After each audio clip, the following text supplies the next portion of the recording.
Hello, everybody. This is Noah and John, and we are from UrbanDigs, and it is Monday. So you're going to get your weekly Brooklyn market update. John, I'm looking at supply. We're getting right to it. 3408. Show me that chart. 3408, Brooklyn supply increases by almost 2% over the week. I think, Noah, that is a good thing. The Brooklyn markets, as we're going to get into, have been just on fire. So, any increase in supply can help quench that thirst is a good thing.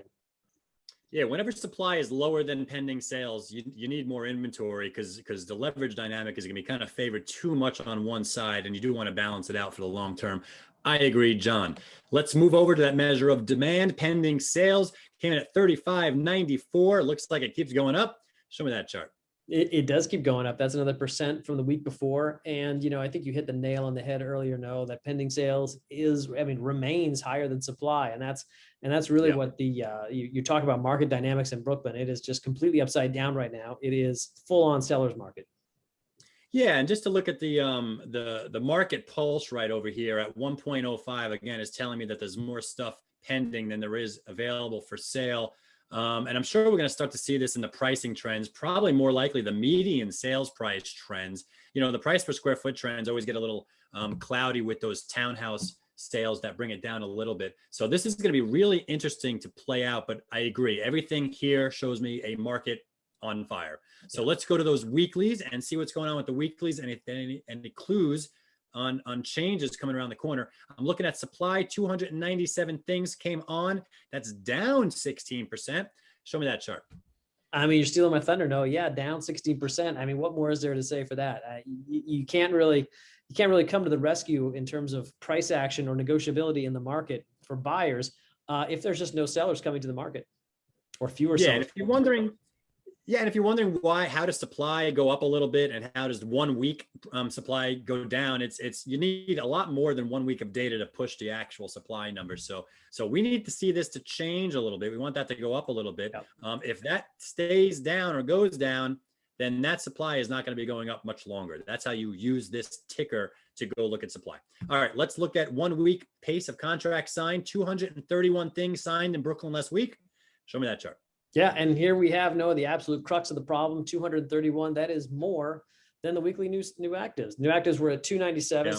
So we're a little bit less, but the whole idea is that's up 5% from the week before. So the pace of contracts signed is much stronger than the pace of supply. And that's sort of what's been driving this Brooklyn market since the reopening last July.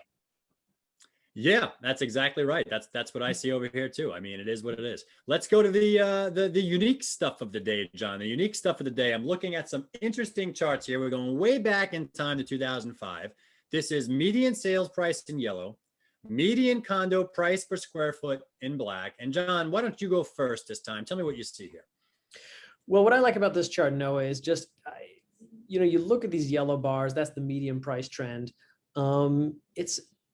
It's a really, first of all, it's a nice calming color. It's yellow, but it's a nice, the slope is just, it's a nice even slope. It doesn't indicate any kind of sort of panic, even though if you look at the market right now and you can see the bars since September of 2020, there is a jump up, but even after a jump up, it's just it's a very progressive trend. To me, that tells me that the price increases in Brooklyn are far more stable than a lot of buyers right now are giving it credit for. Yeah, that's what I see. And if I look at the price per square foot and I try to draw out a line of what that market kind of has done a little bit over here, it kind of looks something along those lines. It didn't crash by any means. It looks like a nice, stable line going up. Take comfort in the market that you're buying and selling into. A, you're buying a product in a very strong market, hybrid kind of a market, and B, you're ultimately going to be selling that product in the hybrid market. So this is why Brooklyn has historically held on. Yeah, that's exactly right. What I take away from this, and I think you're absolutely right, which is the price per square foot chart is a bit jagged, and that's just sort of the nature of it. But what impresses me is the long-term stability of this. So if you're focused on the long term here, there's a strong foundation to this market. Yeah. Let's separate this to new developments. Let's focus on new developments. Obviously, it's going to be a much more erratic than the stable markets here. So this is that exact same chart. Interesting to see this little period of time right over here. It looks like it went up and down kind of a thing right over there. But other than that, I mean, the new development market, I mean, it went down a little in Brooklyn, but I mean, this is just a flat chart right over here. I don't know what Yeah. you see over here. Yeah. Yeah, I completely agree with you. And you can see where that new dev boom in 2015 to 2017 was when we first started seeing a lot of spikes in those bars. And then you focus on the COVID era. And honestly, it's really hard to see the downturn in COVID. Yeah. And it's interesting because, you know, part of the narrative around a lot of COVID trades was that buyers are interested in brand new units that they didn't really have to be worried about. And I think that's starting to show through in the data.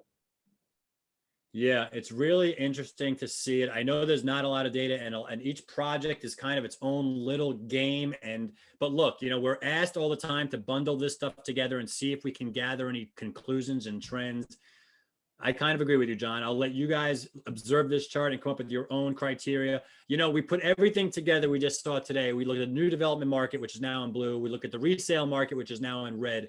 And this is what you get. We're looking at percentage change since January of 2005 here. And again, even with the financial crisis right down here, you know, this market has not really gone negative. It has not really gone negative. So this is a nice, strong, you know, when I look at stuff like this over here, these are new developments. Everyone knows the nature of new developments. You get a couple of really good buildings closing at once. This is what happens with the data. But that red line, smooth red line chart is really something to see. Yeah. And I think that's, you know, when you talk about everything we talked about earlier in this, when we were doing the weeklies, we're talking about the numbers and we're talking about how strong the demand side in Brooklyn is right now. And honestly, this is not what this chart tells me is, especially on the resale side, this is not a new phenomenon. This has been going on since a long, long time. Honestly, back to 2009, I think right after the credit crisis, Brooklyn started recovering and it has not looked back since. Yeah. So that was the purpose of today's data visualization, is to kind of show you a little bit of historical perspective of what Brooklyn is doing, where it's come from, where it's been, so that if you're looking to buy or sell, at least you have some information about the market you're looking to buy or sell in. Thank you, John Walker, for pulling up those statistics. I am Noah Rosenblatt. We are both from UrbanDigs. If you guys got questions, we got answers, please do visit our forum right over here. Other than that, this has been your Brooklyn Weekly Market Update, and we'll catch you next time.